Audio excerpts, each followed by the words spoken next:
spinny thing. We are live. What's going on, everybody? Nice to see you all. I hope you're all enjoying your week. Happy Thursday. I know there's been many kind of ups and downs in everything that's going on, but today we're talking about one of the most important announcements of the year, and that is we have the full list of the participating countries. I'm going to pull it up right now. And one of the things that we have noticed from this year, and it isn't much of a surprise given some of the announcements that we've heard, is that the amount of participating countries is down. The total is 37, which is down from down three from last year. Last year we had 40. But there is some good news because there were certain speculated countries that were speculated to withdraw this year that ended up confirming their participation. So let's talk a little bit about that. I'll go to you first, Harry. Who are we talking about when we're talking about certain countries that were suspected to not participate this year? So I believe there's two that come to mind, and they are Armenia and Azerbaijan were definitely two that were kind of speculated a little bit. Azerbaijan had that report about a month or two ago that their scheduling didn't have Eurovision in, which was immediately dismissed. But the fact that it happened basically did put some doubt in people's minds. And Armenia was a little bit of a small doubt just because they hadn't officially announced, and there's been an ongoing situation, sadly, with Azerbaijan. So they were the main two that I was looking out for in this announcement, and thankfully they're both still taking part next year. Yes, definitely. And Dominic, there was also the Czech Republic that was speculated to not be participating this year. Yeah, I was worried because Czech Republic doesn't have the reputation of a lot of participations. I think they were one of the last countries debuting in the contest at all, and then they had a very big gap without any participation. But in the end, I thought, well, they qualified to the final. We Are Domi was such an amazing artist and band, and I love the song. So I would have been so disappointed, and I hope they are going to send a similar song this year. So in the end, I wasn't that surprised, but still, because pretty much every other country has already confirmed, and then you're like, well, do something, come on. I mean, you're used to that from Moldova. That's always the case. I don't know why, but with Czech Republic, I thought they were usually announcing it beforehand, especially because they were one of the first ones doing their selection. I think last time it was in December. I mean, it's already middle of October, so it's not that much time left. So I thought, okay, they would have had some kind of announcement already. Definitely, especially because in some years, ESCZ has been one of the earliest selections. And at this point, we'd be hearing about like how many artists or how many, songs had been submitted and how many artists they were planning on having. And then, maybe a little bit later, we would have had, those announcements actually come out. Of course, we do know that they are participating, but we don't know what method they're going to be using for selection yet, unless that's been announced sometime in the last few minutes or so. But with that, we do also have to talk about some of the countries that we don't have this year from last year, and that would be Bulgaria, North Macedonia, and Montenegro. Excuse me, Montenegro. Harry Bruffa, can you tell me? I'm so used to looking at people's little tags. Harry, tell us a little bit about who we're missing. It was my idea too. Sorry, what was it? Tell us about some of the countries that we're not going to be seeing this year. Yeah, so all of those countries, Bulgaria, North Macedonia, Montenegro, were all reported to be withdrawing probably either earlier this week or last week for various reasons. Montenegro and North Macedonia seem to be more financial, especially considering the other circumstances. Montenegro had a potential artist that they were in talks with. Meanwhile, North Macedonia is obviously still taking part in Junior Eurovision this year. So I believe they both still have a hunger for Eurovision, and hopefully we can see them in the not too distant future. Bulgaria is a bit of a different one because obviously last year they changed their at least management for Eurovision, which most fans will say was definitely reflected in their entry for Turin. And this year it's almost cemented it, because in their statement to OGA Greece, they said that not only are they not taking part this year, they're not taking part in the long term either. So it could be a real shame with Bulgaria potentially not being a long term casualty of Eurovision now. Yeah, and I think it is important to kind of highlight the fact that there is a bit of a difference, as you mentioned, with the withdrawals of some countries, because North Macedonia specifically said that it was for the coming year, and they cited certain things like the costs of bringing the delegation to the UK being higher than usual. Also, the participation fee, I believe, has gone up since Russia has been banned, because Russia obviously was one of the, not obviously part of the big five, but definitely a big financial contributor because they have such a large audience. So that is definitely quite different from Bulgaria, as you mentioned, who it seems like we might not see them come back unless something were to change substantially in BNT, I believe, is the broadcaster there. Yeah. Dominic, your thoughts on those withdrawals? Yeah, so about North Macedonia, I was a bit surprised because they always say, well, it's always a struggle to finance the participation, but in the end they did. I looked it up. The last time they didn't participate was like 2001 or something, and I think they didn't qualify there. So they always managed that. So I was like, nah, they're not going to withdraw. And then they did. I was like, damn, okay, it's finally happening. So sad, because I know even though they weren't that successful, besides Prague, of course, they still managed to participate again and again and again, and I really admired that. And I must say, some of my favorite Eurovision songs are from this country, so I'm a bit pissed, to be honest. However, you must say that you already said they are still participating in Junior Eurovision, which is a very good sign. They're not losing it completely. Also, they're going to broadcast it, which is very important. And I think they're going to be back next year, honestly. Maybe the fact that it's in UK, I mean, UK is an expensive country, so maybe that is one influence to it. And I mean, just looking at the hotel prices, I can imagine that some delegations are really struggling with that. About Montenegro, I was joking like maybe they wanted to buy some new cars, because that was the explanation for 2020.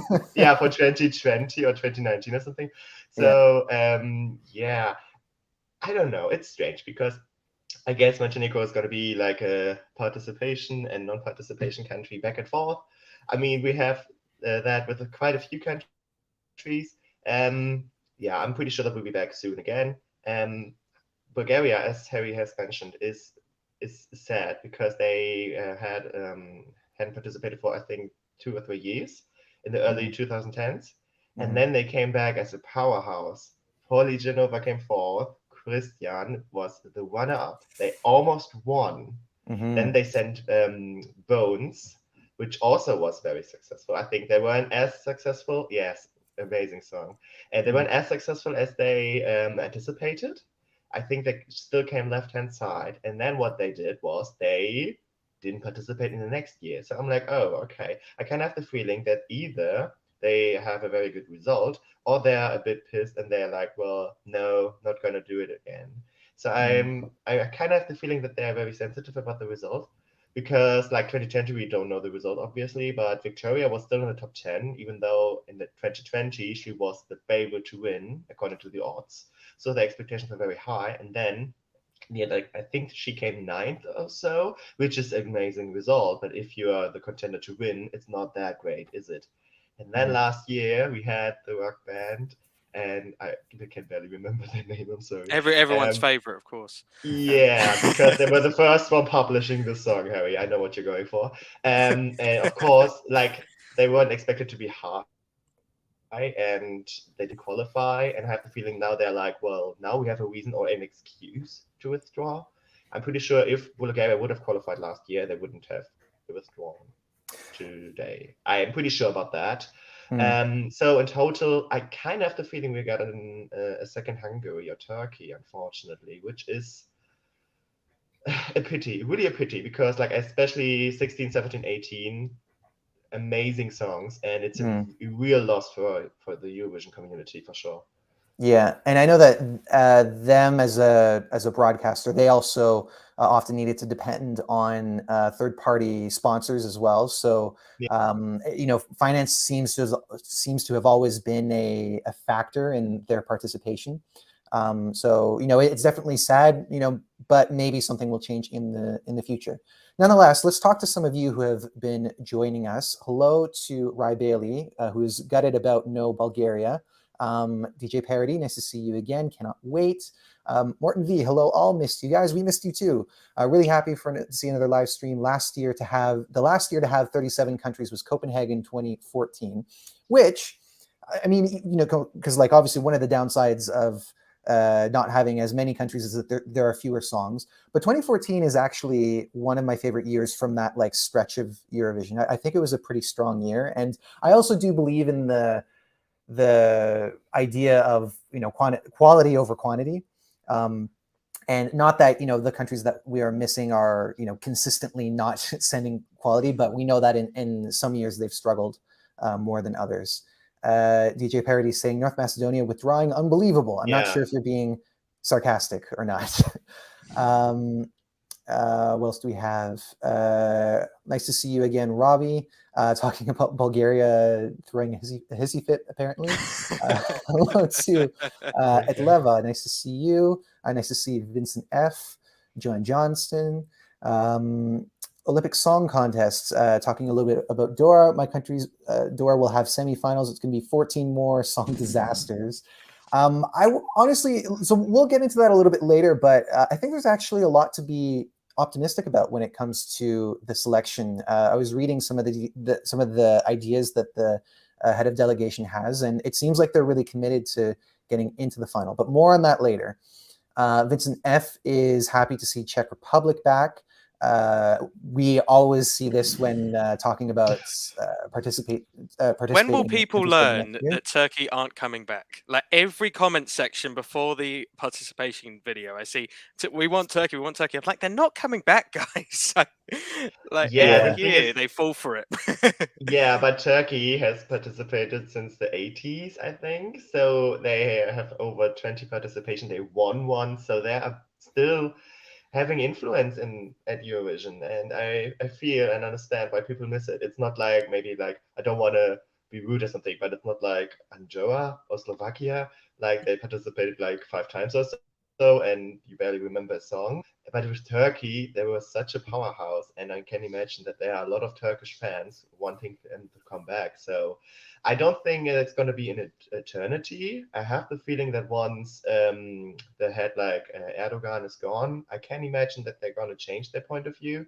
But I think this withdrawal from Turkey is just politics. It's not financial things or something. And they were very successful. They only missed once to the final. The last time they participated, they was 7th, I think.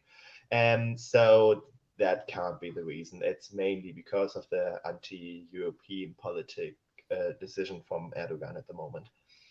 Yeah, and according to a poll that I saw released sometime recently, it was kind of a general poll about, you know, Turkey embracing Europe as far as joining the EU and other things. And one of the things that they asked about was, should Turkey return to Eurovision? And I believe it was over 90% that said yes. It might have been over 95.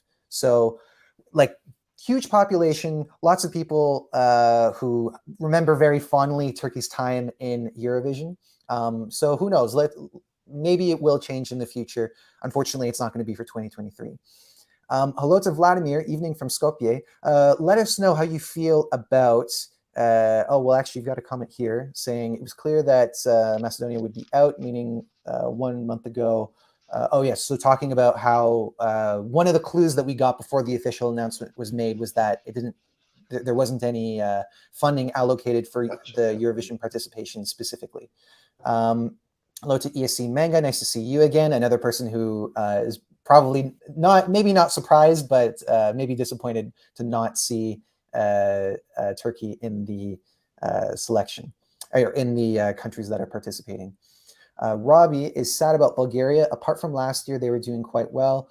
Could Genova compete for San Marino? So that's interesting because in Turin last year, Polly had said that she wanted to go and represent Bulgaria for a 3rd time for 2023. Unfortunately, you need a broadcaster in order to do that, but that wouldn't.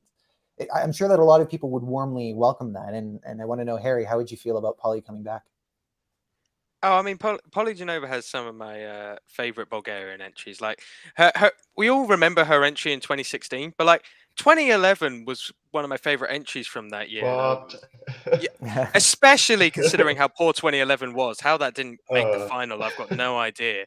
Mhm. But yeah, Polly is definitely an established artist and one that really cares about Eurovision. So if she were to come back, then that would have been fantastic. I never really believed that before even Bulgaria withdrew that that she was going to come back for Bulgaria. Sadly, this year, just on the simple fact that I just didn't think the broadcasters' mentality, if they were to come back, would be to win it.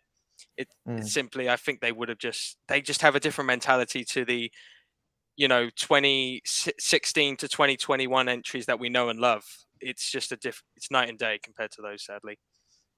Yeah, and I think that we see this kind of thing often where an artist expresses interest to go and they make it known like very far in advance, and then by the time that the selection is happening, the circumstances change, and it's not always on the artist either. Like sometimes it's just maybe they put something forward and it wasn't included in the finalists or something like that. So I mean, the fact that it went that way is definitely not that surprising to me, I have to say.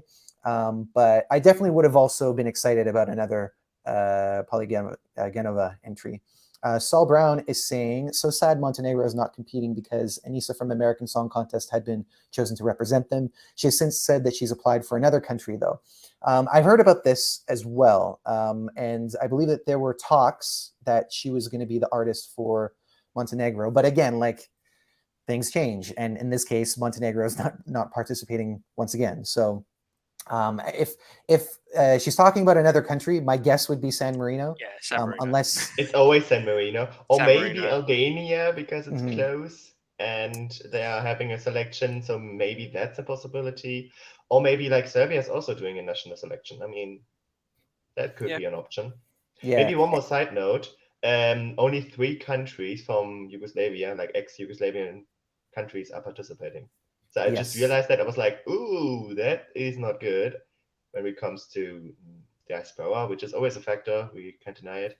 They are pretty much hurting themselves because if there are less country in this region, they're going to be harder to get good results, and then they're going to be disappointed and more of them will withdraw. You know what I mean? That's not a good strategy.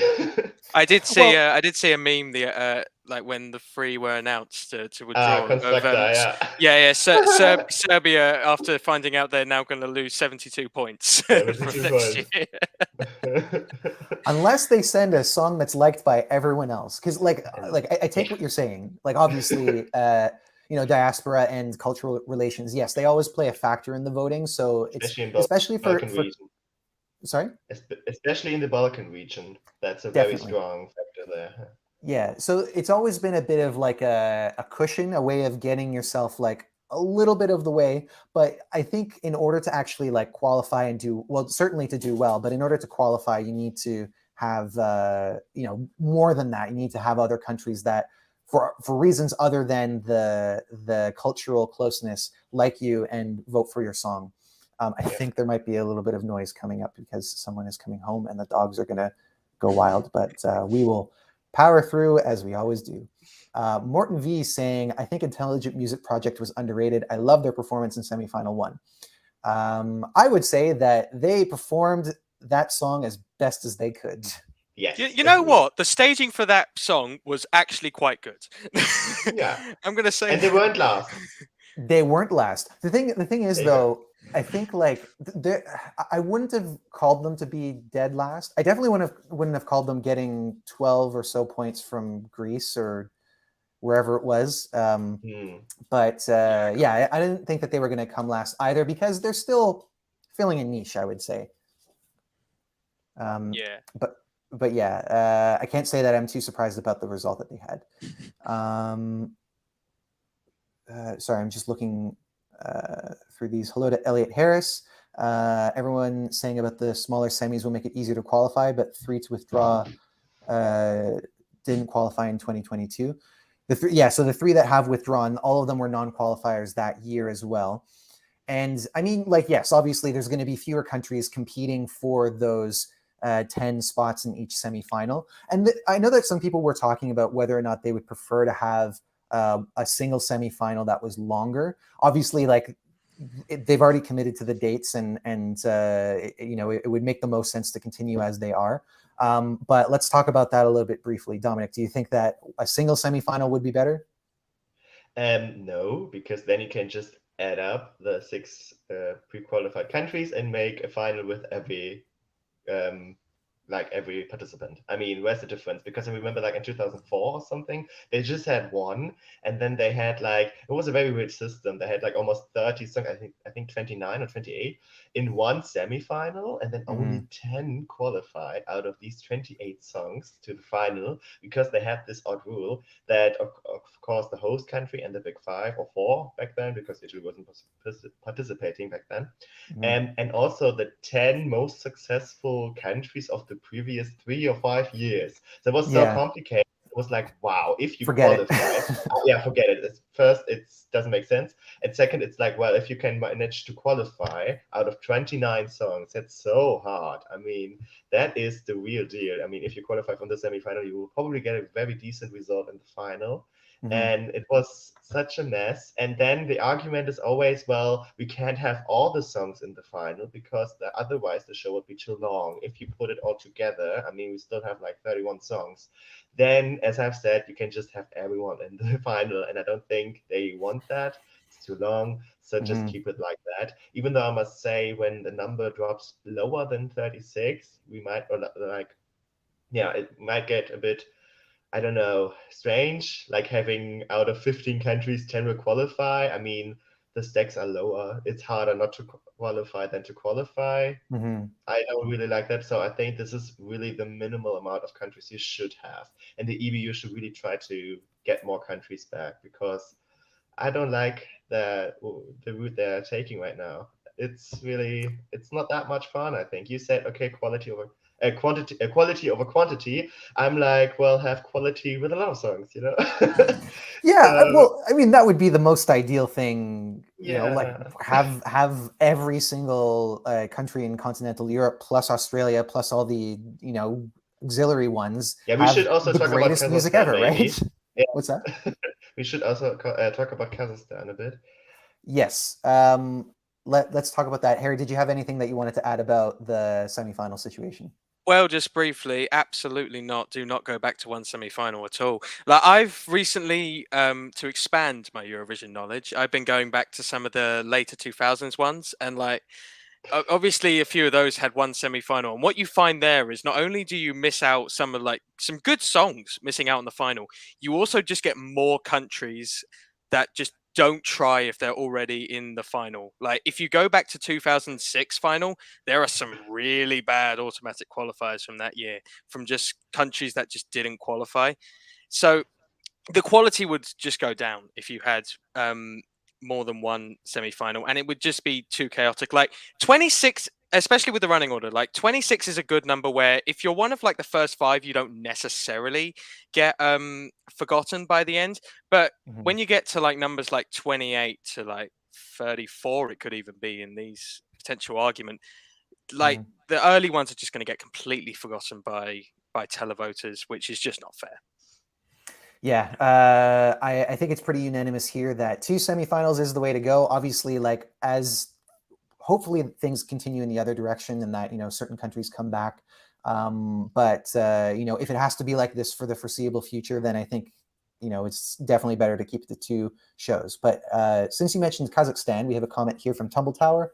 Kazakhstan could be a last-minute addition. Back in 2015, it took until the 10th of February 2015 for the EBU to announce to the public that Australia had been invited to ESC 2015 as a guest participant.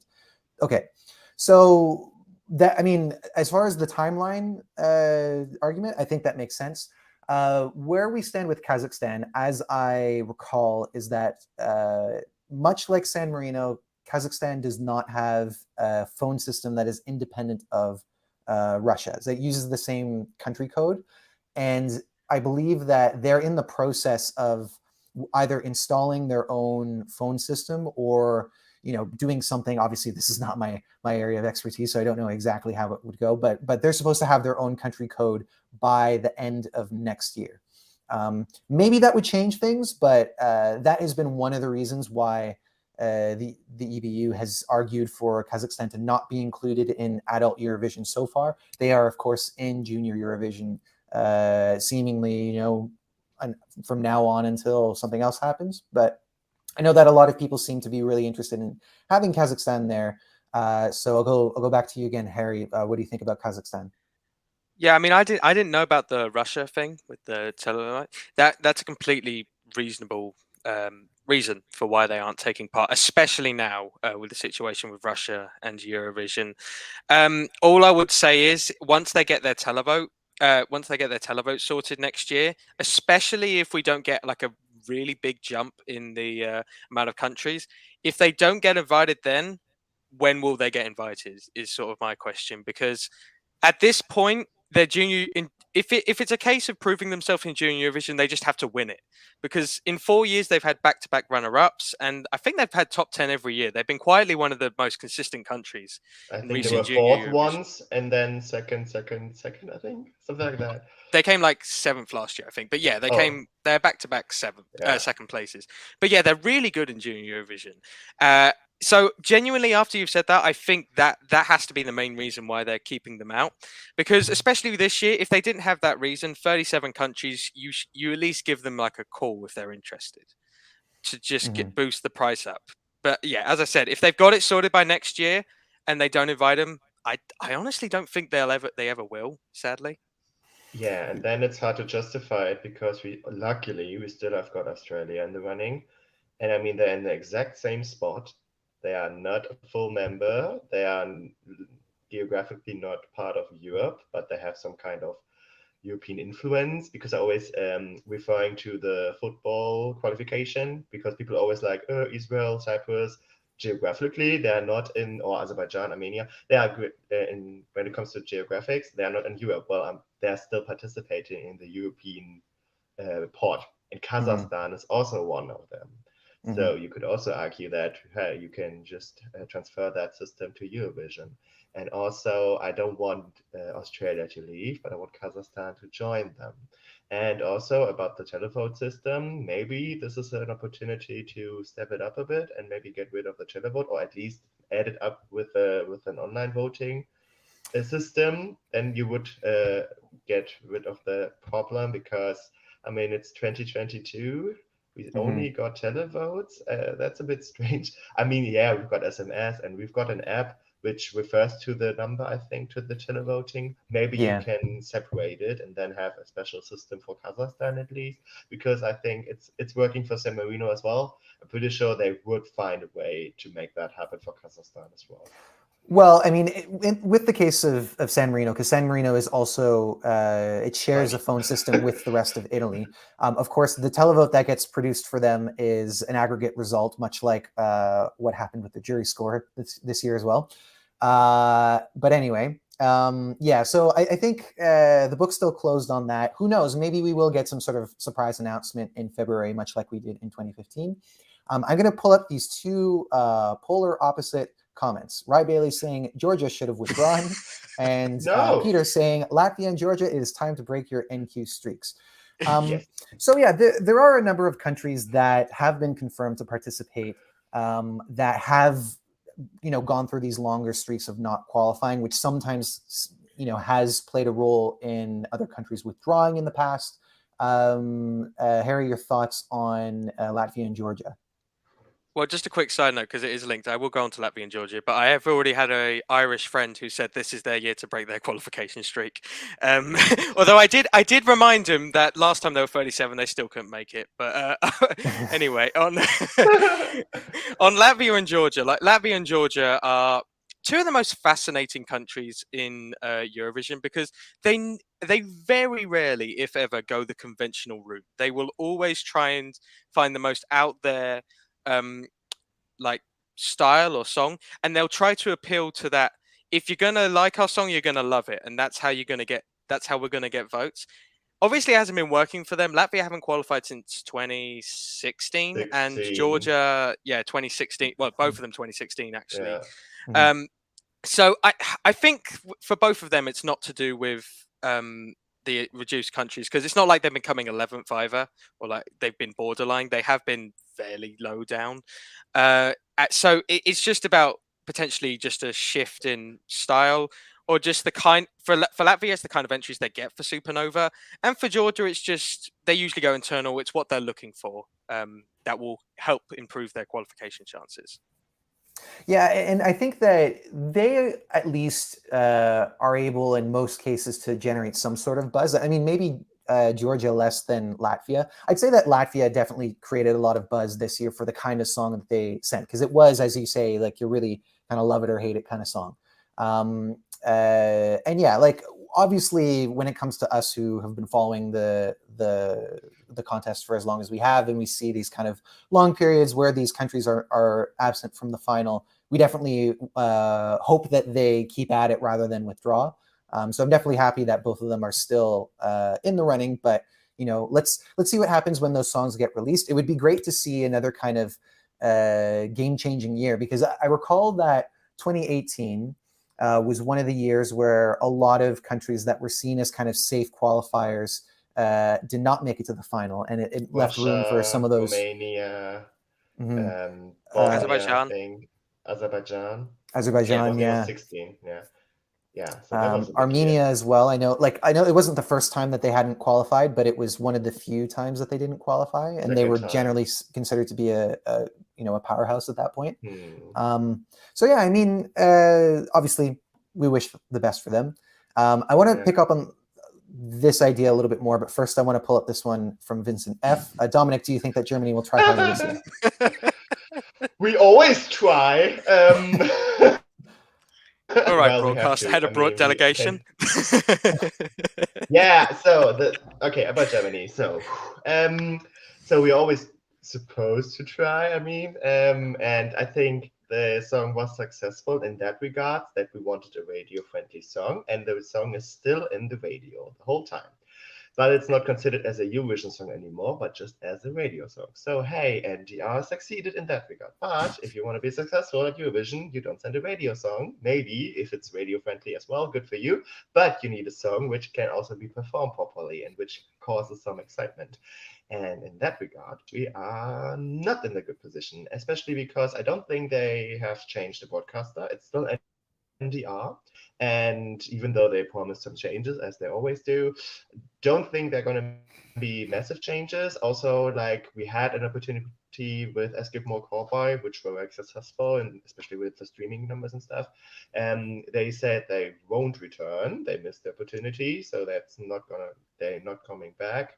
And I honestly don't see a very good result next year, even though I don't have that many details so far. But I'm still not going to see it, because the attitude about what is Eurovision all about is not going to change. At least that's my feeling. I would be happy, of course, if that would change. And we don't need like a win or something immediately, but maybe just get out of the bottom three would be a success at this point. Because if you exclude Michael Schulte, we were bottom three like 6 times or so. I can't even recall it. And I think I already told you, but it's so frustrating to be with friends and celebrating Eurovision, and then you need to justify again why Germany is last or second to last. It's just not fun anymore. And it's frustrating as a Eurovision fan. So I really hope they're gonna be a bit more risky, maybe. And that's what I say for quite a few times now. Send a song in German. I mean, come on. The last one was in 2007. It's strange that they are not trying this, but don't send a song like Hallo Welt. Send a better song. Sorry, but I mean, you know what I mean, right? I mean, yeah. It's always the same. It's like a routine. I need to write it down. Like, okay, now we're at this stage, right? We're gonna change the system. We are so much better next year. And then you see habits and patterns going on and on and on. And we will be in the bottom again, but we will see. And I would say that we still see songs that have great like radio airplay potential and can, you know, have some success at Eurovision. I think the best example from this year would obviously be Armenia, Snap, and Rosalind, because obviously that's been a huge, you know, viral sensation on the streaming platforms and has made it into the charts in many countries, including, you know, right here across the pond. So it's definitely possible to strike that balance. And I would say that the best example that Germany has shown in the recent years would be Michael Schulte and You Let Me Walk Alone, which was, you know, not only like, you know, a song with radio airplay potential, but it was, you know, very heartfelt. It was a visually captivating performance. It was really like playing your cards right. So it's certainly possible to have that approach, but, you know, you're definitely right to point out that it shouldn't be the number one priority, and they should be capitalizing on the fact that it is television. It's not radio. It's not a radio competition. It is a television competition, and that should inform the kind of songs and artists that they choose. So there was so another thing that we were going to talk about is Croatia, because we got some announcements this year about how Dora is changing for this year. They're going for twice the amount of songs that they had in the previous editions, so it's going to be 28 this time around. They're going to incorporate semifinals as well, so it will be a 3-part event, 2 semifinals and a grand final. We don't yet know the dates. I don't believe that's been announced so far. But another thing that they said was that they're going to create dedicated programs well in advance of the actual show to promote the songs. And each song is going to be required to have a lyric video or a music video, which I think is, you know, that's telling of you know, a country that really, you know, is trying to find its way back into the final. And even the head of delegation had said that, you know, this is what we're working towards to get ourselves back in there. And it seems like they're kind of borrowing certain ideas from, you know, even neighboring Serbia, where Incorpore Sano was very popular in Croatia. So I did see some reluctance from the Olympic Song Contest, who is saying HOT wants to give zero money to the artists that already have no money, who have been hit hard by COVID, make them create music videos, which is expensive. And look, like, I mean, I agree with that criticism. It is one thing to say, you know, we want to promote your music, but it's another thing to say, like, you have to finance it on your own. And yeah, that's a tough position to be in. And it makes me wonder about selections like Estilal, because Estilal is one that we always see music videos for each of those songs. And I do wonder if the broadcaster plays a part in funding them, even like partially, or if not. And then there's other examples like Festival de Canção, which they do their selection in, or at least the promotion part, in a more cost-effective way, where they're creating lyric videos for each of those songs. So, I mean, you know, maybe that's something that the broadcaster could explore if there's, you know, if let's say that they're putting in all this effort and they're not getting the response, they're not getting the submissions that they want from people who feel like they aren't able to finance their own visual representation of the song. But anyway, that was a lot of talking. Harry, your thoughts on the developments for Dora? I mean, what Dora, the process sounds like this year, it sounds like a step. It's a step to trying to improve, because Croatia is, you know, it's on the bubble of qualifying. They've come 11th for the last 2 years. You know, they are close. I'm always skeptical when a country that doesn't necessarily always do great at Eurovision expands their national final. Like, there's another country this year which is adding quarterfinals, and I'm not looking forward to that one. But for Croatia, Spoiler alert, it's Malta. Yeah, their national final was long enough last year. We don't need 4 more shows. Anyway, and then they changed the song anyway. Anyway, yes. We might discuss Malta later. Anyway, with Croatia, look, I worry with Croatia because Dora's not necessarily known for being a bad national final. But at the same breath, I wouldn't say it's in many people's top 5 either. So if they struggle often to get 14 to 16 songs, I wonder how much they'll get for 28. Well, that's obviously the maximum. They could get lower. But at the same time, I feel like it's a 50-50. It's a coin flip with national finals in terms of when you get more songs, do you produce better results? Because let's not forget, ST Lau, as much as they're going back to the semi-final format this year, expanded to the quarterfinals 40 songs this year for last year. And while a lot of people were probably quite skeptical, I actually think SD Lau had a lot of good quality, and they got a lot of really good artists in for it. So it depends on the country. Adding more songs doesn't necessarily mean you're going to do better, but also doesn't harm your chances at the same breath. You just need ultimately it comes down to song. Sorry, I'll go to you in 1 second. Really, it comes down to whichever is the one song you choose and go with to Eurovision, because it could be 27 not so great songs and one that ends up winning, right? Like the quantity doesn't necessarily say a lot about what is going to happen at the end. I think it's just more so a reflection of the team's general like sense of what needs to be put forward to Eurovision. But sorry, anyway, Dominic. Yeah, that's exactly what I wanted to say. You just need the one good song, and you need to pick the song. Referring to Latvia, maybe the seventh song wasn't the greatest option. So yeah, you just need like good songs, and you also need to pick it. So there are two challenges. Mm-hmm. Yeah, and look, like another thing that we should make very clear is that this is not easy. Like this is a tough job for anyone to do. I think that with some countries that have the momentum of a national selection that's been in place for decades, you know, it's easier to make smaller adjustments here and there. But with some of these other countries that have to, you know, kind of keep retooling and trying to find out ways to engage their artists that they may not be in the position to fund. Olympic is saying that HRT apparently has boatloads of money, but you know, that's not often the case for public broadcasters. So, you know, it's not an easy thing to do. And really, I think that the most important thing is that the effort is seen. And I would say, at least with regards to Croatia's recent entries, I do feel like the effort was there, even if the songs weren't the most like, they weren't heavyweights, which is, I think, really the biggest shortcoming of those. But another selection that I want to talk about, since we're talking about ones that have been going on for years and years and years, is Norway, because Norway has also made some announcements about changes to MGP. They are reducing the amount of shows that they have, but keeping the same number of songs from last year, which is 21. We still don't know whether or not they're going to be including an international jury. That's apparently still in discussion.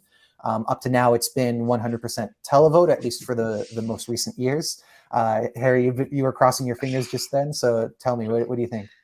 Well, no disrespect, because I know they qualified both times, but when the last two have been an angel and a wolf, I do feel some sort of international jury is potentially required. Look, Norway is a national final I always love. 9 times out of 10 in the last few years, my favorite song of the Eurovision season has come from MGP. It's not necessarily one MGP, but it's come from that national final.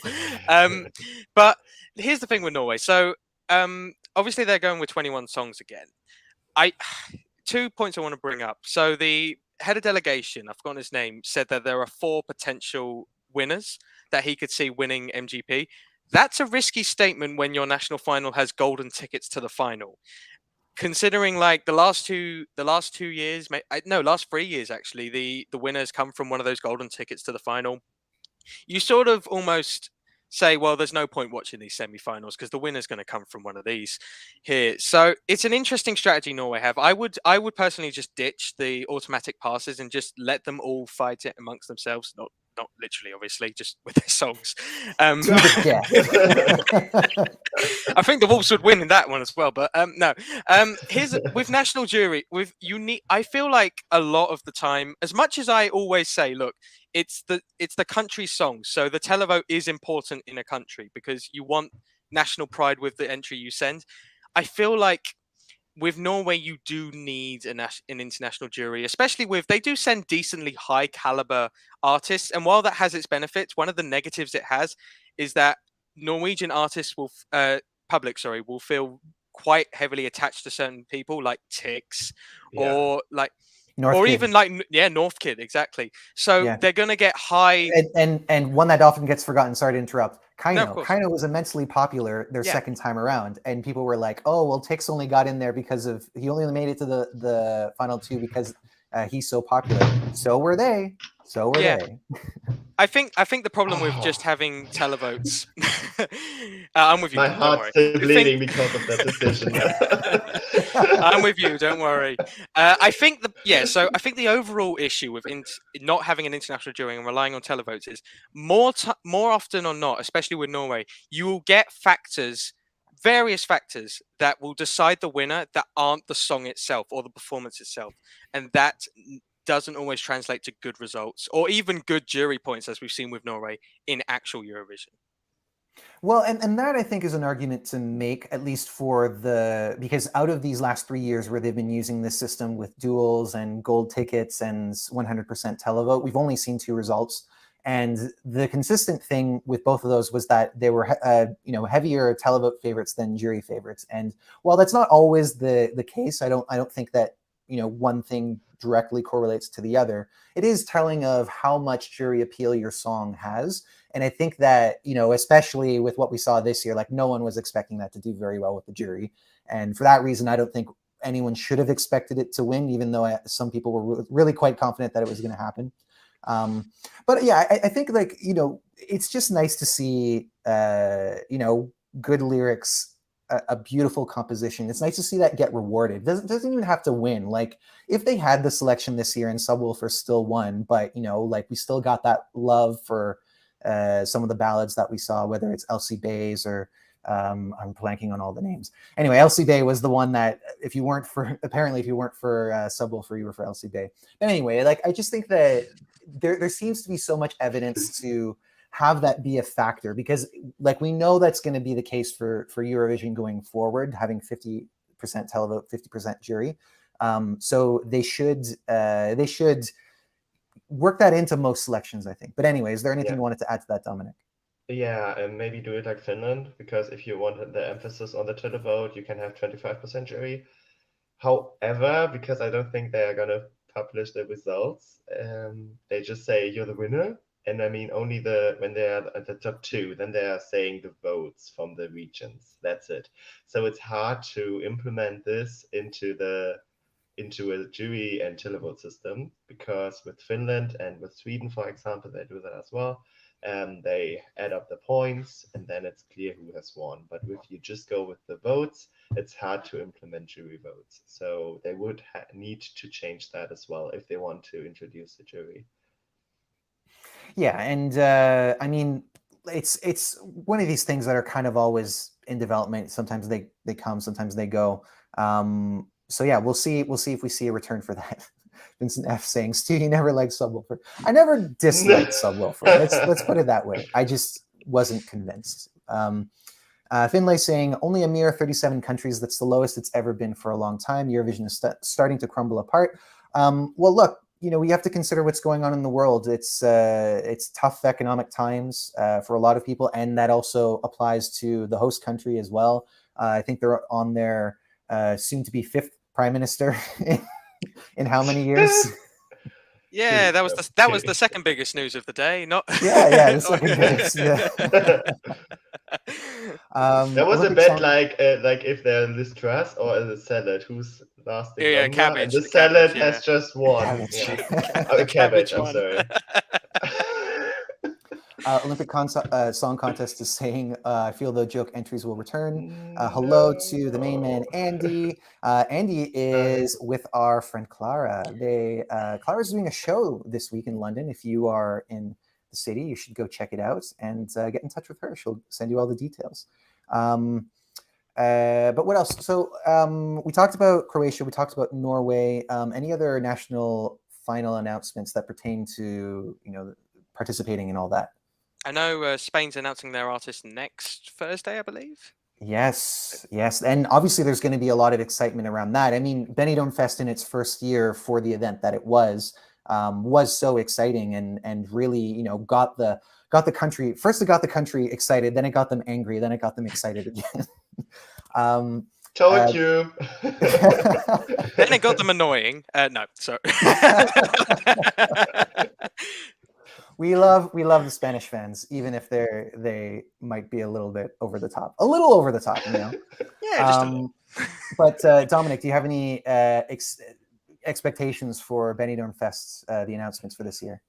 Well, let's say it like that. It's hard to follow the footsteps of Chanel. I mean, she was absolutely amazing. She came third, and I'm pretty sure if Ukraine wouldn't have been there, she would have won. I think she would have overtaken UK. Yes.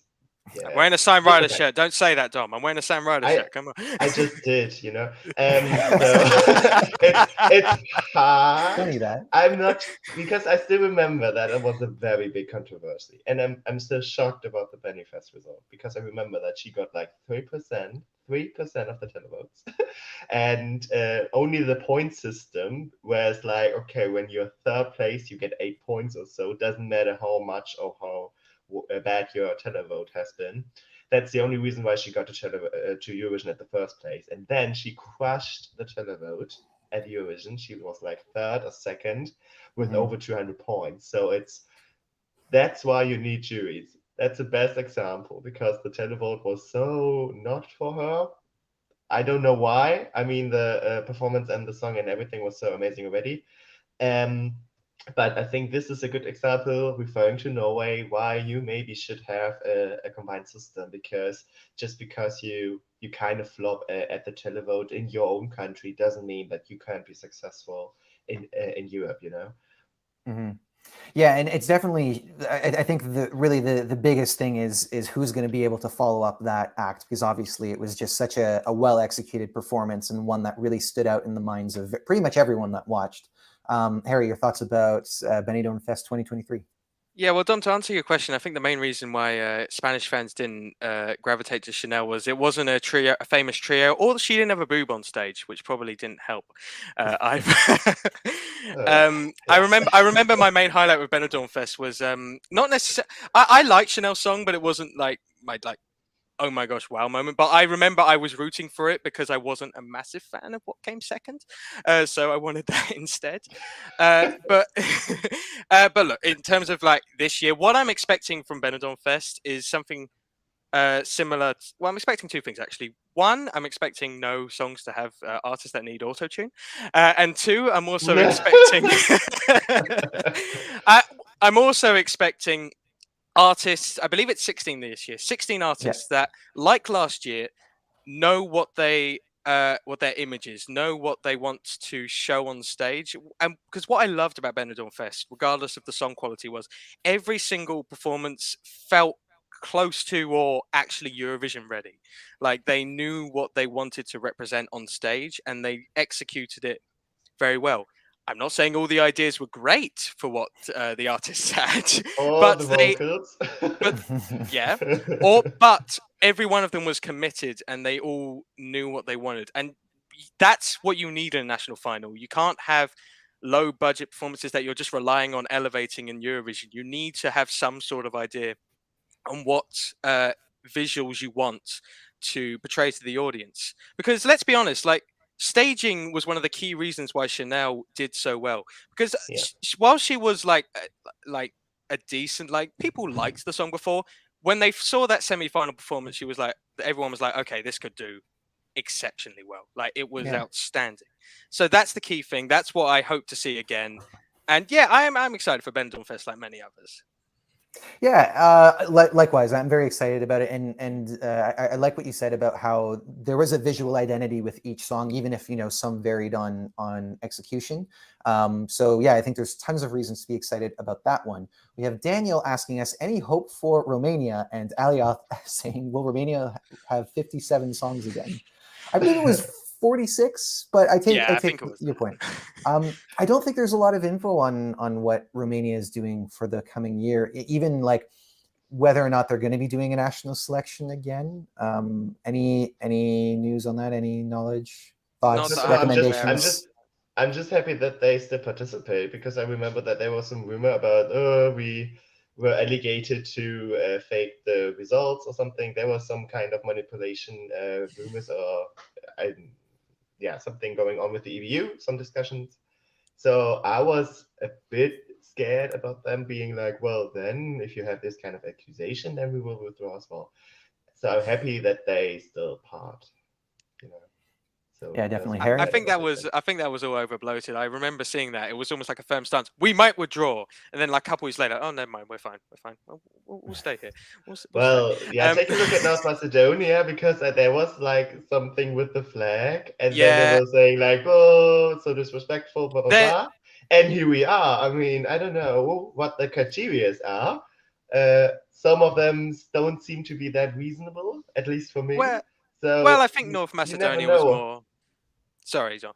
I think more North Macedonia was budget. If it comes out later, like in the year or something, the main reason they withdraw because of the flag, then I sort of see. But I think a lot of like those like threats of withdraw coming out of like a week or two after Eurovision were very knee-jerk reactions that were more, angry and represent, taking a stand on their stance.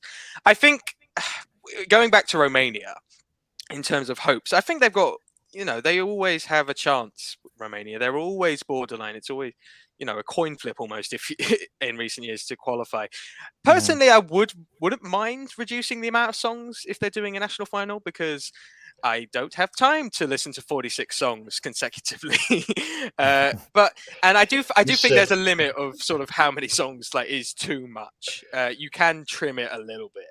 But yeah, Romania definitely bounced back in a really good way last year. I think Lama May will be a song that we remember for quite a while.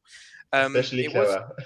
Yep, Clara helps with that. But yeah, Romania are slowly getting back on track to the, I'd say, powerhouse they were like about 10 years ago.